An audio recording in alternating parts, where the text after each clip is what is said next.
this video, I'm going to cover a part of units and measurements, which is nothing but first module of 11th physics. So before starting with that, what we are going to cover in this is system of units. And what do you mean by fundamental quantities, derived quantities and supplementary quantities. So before starting with that, I request you to do like, share and subscribe my channel. And don't forget to click on the bell icon for further notification of my videos. Thank you. अभी units and measurements, ये first module क्यों है physics का? क्यों पढ़ रहे हैं हम लोग इसे? क्योंकि फिजिक्स खुद एक क्वांटिटेटिव साइंस है. क्वांटिटेटिव साइंस यानी फिजिक्स में बहुत सारे ऐसे क्वांटिटीज होता है जिसे मेजर करना होता है हर एक्सपेरिमेंट में. मतलब किसी इसमें वायर की लेंथ निकालनी है, किसी इसमें वेट करना है कि ये कितना ग्राम्स का है, ये कितना किलोस का है. तो फिर ये सब चीज मेजर करनी होती है, इसलिए फिजिक्स को ही क्वांटिटेटिव साइंस कहा गया है. अभी ये तो हुआ फिजिक्स में, लेकिन डे टू डे लाइफ में भी यूनिट्स एंड मेजरमेंट्स का बहुत इंपॉर्टेंस है. सुबह उठते हो, दूध वाले भैया को बोलते हो कि भैया 1 लीटर दूध चाहिए, तो वो क्या करता है? वो तुम्हें मेजर करके देता है, राइट? सब्जी वाले के पास जाते हो, सब्जी वाले भैया को बोलते हो कि भैया मुझे 1 किलो आलू दे दो या कुछ दे दो, तो वो तुम्हें मेजर करके देता है. फ्रूट्स वाले को बोलो तो फ्रूट्स वाला भी तुम्हें मेजर करके देगा. कपड़े वाले के पास जाओ, कपड़े वाले को बोलो भैया मुझे 1 मीटर का कपड़ा चाहिए, तो वो क्या करेगा? 1 मीटर की स्केल से मेजर करके तुम्हें देगा, राइट? बट पहले क्या होता था कि पहले अगर तुम कपड़े वाले भाई साहब के पास जाओ तो वो अपने हाथ की लंबाई को नाप के आपको बोलता था कि मैं अपने हाथ की लंबाई जितना कपड़ा दूंगा तुम्हें 5 रुपए में या 6 रुपए में. फिर दूसरा बंदा था, वो भी यही रूल अप्लाई करता था. तो इसमें क्या प्रॉब्लम आ रहा था? जिस बंदे का हाथ सबसे ज्यादा लंबा है उससे फायदा होता था कस्टमर्स को, राइट? क्योंकि उससे तो कपड़ा ज्यादा मिल रहा है, उसकी हाथ की लंबाई ज्यादा है, तो वो ऑब्वियसली कस्टमर्स भाग जाएंगे. तो ये इश्यूज आने लगे, तो कुछ स्टैंडर्ड सिस्टम चाहिए ना, तो इसलिए स्टैंडर्ड सिस्टम ऑफ यूनिट्स आए. मतलब जैसे किलोग्राम का वेइंग मास आया और बहुत सी मीटर स्केल आ गई, ऐसे बहुत सारी चीजें आए जिसकी वजह से ये चीज जो मेजरमेंट के इश्यूज हो रहे थे ये रिजॉल्व होने लगे, राइट? तो अभी ये तो हुई बात. अभी मेजरमेंट होता कैसे है? अभी तुम फ्रूट वाले के पास जाओ, फ्रूट सेलर को बोलो भैया मुझे 1 किलो आम चाहिए, तो वो क्या करेगा? 500 ग्राम का या 1 किलो का 500 ग्राम के 2 या फिर 1 किलो का एक वेइंग मास लेगा, बैलेंसिंग वेइंग मशीन की एक साइड पे रखेगा, दूसरी साइड बास्केट में वो एक एक आम डालेगा. कब तक? जब तक ये साइड और ये साइड दोनों इक्वल ना हो जाए. एक बार इक्वल हो जाएगी तो वो बोलेगा हाँ मैडम ये आपके 1 किलो आम है, आप लेके जा सकते. सही है. तो फिर ये कंपैरिजन एक पैरामीटर है जिसकी वजह से मेजरमेंट होता है. अभी तुम कपड़ा भी लेने जाओ तो वो क्या करेगा? कपड़ा लेगा, 0 cm मार्क पे रखेगा, एक 100 cm मार्क पे रखेगा, देखेगा कि इसकी लेंथ इसके मीटर स्केल के बराबर है या नहीं. यहाँ पे भी कंपैरिजन हो रहा है. अगर छोटा रहा तो वो बोलेगा कि भैया ये इतना 10 सेंटीमीटर छोटा है या 20 सेंटीमीटर छोटा है, तो आप उतने पैसे कम दे दो. या फिर 1 मीटर का बराबर रहा तो बराबर दे के वो तुम्हें पैसे देने पड़े. तो ये सब ऐसे होता है. और ये जो 1 किलो होता है, ये वेइंग मासेस जो स्टैंडर्ड होता है ना, उसे यूनिट्स बोलते हैं. उसे लिखते कैसे हैं? अगर मैं बोलूँ कि मुझे कोई चीज 1 किलो की चाहिए, तो ये होती है वैल्यू और ये होता है यूनिट. अगर मैं बोलूँ मुझे 5 मीटर की कोई चीज चाहिए, तो ये 5 होगा वैल्यू और ये मीटर होगा तुम्हारा unit. So these all is about units and measurements and the importance of units and measurements. उसके बाद अर्ली 1971 के पहले रिसेंटली में कुछ 3 अलग अलग सिस्टम ऑफ यूनिट्स थे. तो सिस्टम ऑफ यूनिट्स मतलब पहले यूज होता था सीजीएस. सीजीएस यानी सेंटीमीटर ग्राम सेकेंड. सेंटीमीटर यानी ये लेंथ का यूनिट है, ग्राम यानी मास का यूनिट है, और सेकेंड यानी टाइम का यूनिट है. तो एकदम अर्ली 1971 के पहले ये सिस्टम था. फिर दूसरा था एमकेएस. एमकेएस यानी metre kilogram second. Same length, mass, time. उसके बाद था FPS, that is foot pound second. तो ये सब था. फिर सोचा क्या इंटरनेशनल सिस्टम ऑफ यूनिट्स ने कि there should be standard measurements of everything. मतलब अगर मैं लेंथ गिन रही हूँ यहाँ पे CM में और कई और जगह, मतलब assume that I am in India and a person is in America. If I measure something and send the value, assuming that I am measuring in centimeter and the American person is assuming that it is meter, so there would be a huge contractions between that. Like if मैंने बोला कि ये 500 CM का है और वो बंदा assume करता है 500 मीटर का है अमेरिका वाला, तो इसमें क्या हो रहा है, कोलिजन्स हो रहे हैं, आंसर्स मैच नहीं होता है. कोई डेटा तुम्हें इंटरचेंज करना है और ऐसे यूनिट्स में गड़बड़ होगी तो कैसे चलेगा. इसलिए इंटरनेशनल सिस्टम ऑफ यूनिट्स आया. तो वो है SI सिस्टम. SI सिस्टम यानी सिस्टम ऑफ इंटरनेशनल यूनिट्स. इसमें हर एक क्वांटिटी का स्टैंडर्ड मेजरमेंट दिया गया. मतलब लेंथ का मीटर ही होगा, वेट का, मास का किलोग्राम ही होगा, टाइम का सेकंड में ही होगा. ये ऐसे स्टैंडर्ड यूनिट्स बताए गए हैं हर क्वांटिटी के लिए. तो इसलिए SI सिस्टम आया. उसके बाद हम देखेंगे कि क्वांटिटीज कौन से 3 टाइप्स के हैं. So we have total 3 quantities. One is fundamental, एक है फंडामेंटल. फंडामेंटल यानी the quantities which do not depend on other quantity for its own measurement. अभी लेंथ है, क्या लेंथ कोई और क्वांटिटी के ऊपर डिपेंड कर रहा है अपनी खुद के मेजरमेंट के लिए? नहीं. मास डिपेंड करता है? नहीं. तो ऐसे 7 क्वांटिटीज है, टोटल 7 क्वांटिटीज है जो किसी और के ऊपर डिपेंड नहीं करते हैं. वो अपना मेजरमेंट के लिए अपनी खुद के ही क्वांटिटी पे के ऊपर डिपेंड करेगा, किसी और के ऊपर नहीं करेगा.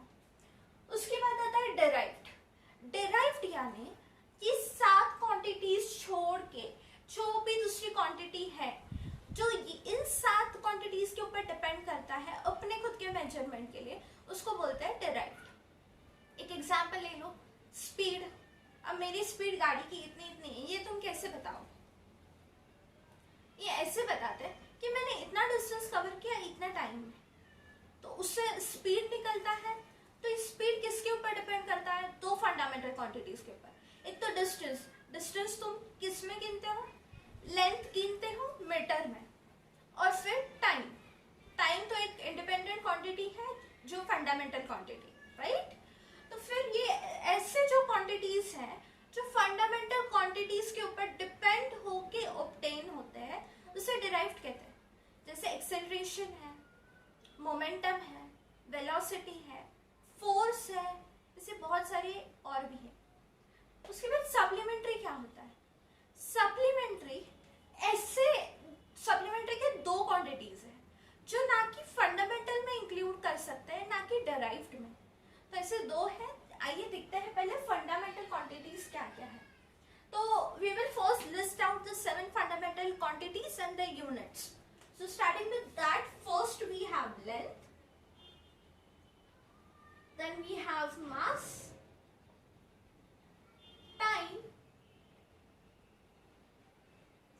temperature, electric current,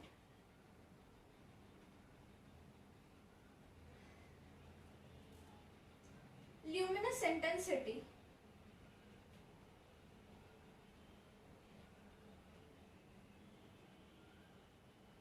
and amount of substance.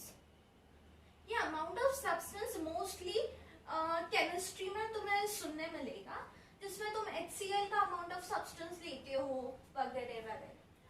तो now let's see कि इन 7 क्वांटिटीज की यूनिट्स क्या है, और जो यूनिट्स रहेंगे उन्हें फंडामेंटल यूनिट्स भी कहेंगे. तो जैसे लेंथ का है मीटर, मास का है किलोग्राम, टाइम का है सेकेंड, टेम्परेचर का है केल्विन, इट्स कैपिटल के, इलेक्ट्रिक करंट का है एम्पियर, इंटेंसिटी का है CD कैंडेला, इसका है मोल. तो ये 7 यूनिट्स को फंडामेंटल यूनिट्स भी कहा जाता है क्योंकि किसी और के ऊपर डिपेंड नहीं करते हैं। तो अब आइए देखते हैं डिराइव्ड क्या कहता है। So moving on to derived. Derived are quantities which depend on fundamental quantities to obtain its value. Like when I take example of velocity. Velocity is displacement upon time. So displacement is measured by length. So its unit would be m meter and time is second. तो इसमें भी displacement क्या होता है? Displacement is the distance between final position and initial position. मतलब अगर मेरा initial position ये है और मैं यहाँ shift होती हूँ तो this is the difference, the distance between final and initial का जो distance रहेगा वो displacement रहेगा. So now let me make your point clear. Suppose this is a point A and this is a point B. And if I am traveling towards B, and suppose the distance between A and B is X. So I travel from A to B. So A was the initial position, B is the final position. So my displacement would be X. And time let's take as in second only. Like assume to take 10 seconds. So it's like A to B का initial and final position का distance निकालेंगे.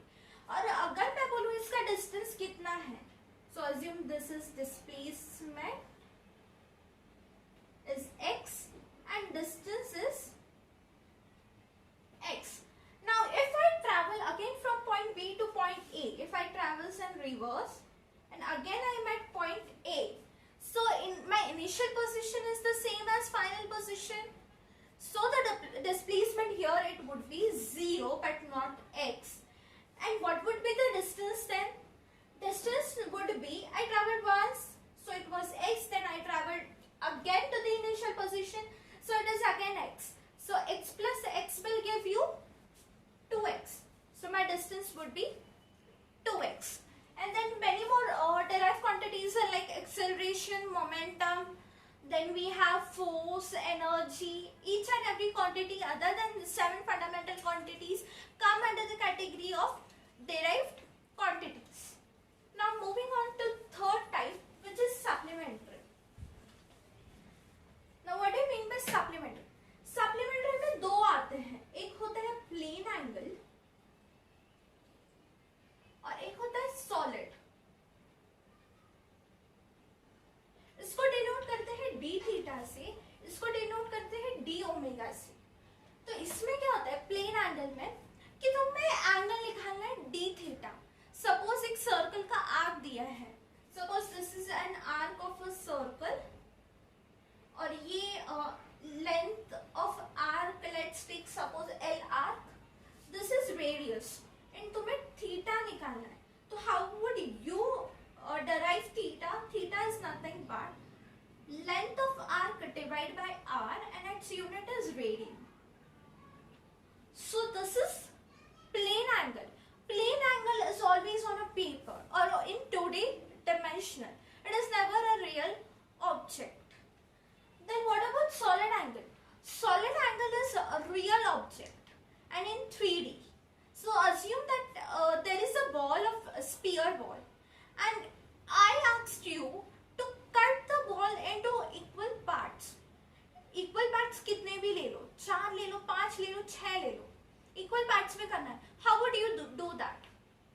तुम lens से तो cut नहीं कर सकते हो, तो तुम्हें क्या लगेगा? एंगल लगेगा. बोलोगे कि मैम ये 30 डिग्री का मैंने ये किया है, कट किया है, तो मैं बाकी सारे पार्ट्स भी 30 डिग्री के करूंगा, राइट? तो यही चीज सॉलिड एंगल होता है और वो मेजर कैसे करते हैं देखते हैं. तो सपोज मैं एक स्फीयर का ये लेती हूँ,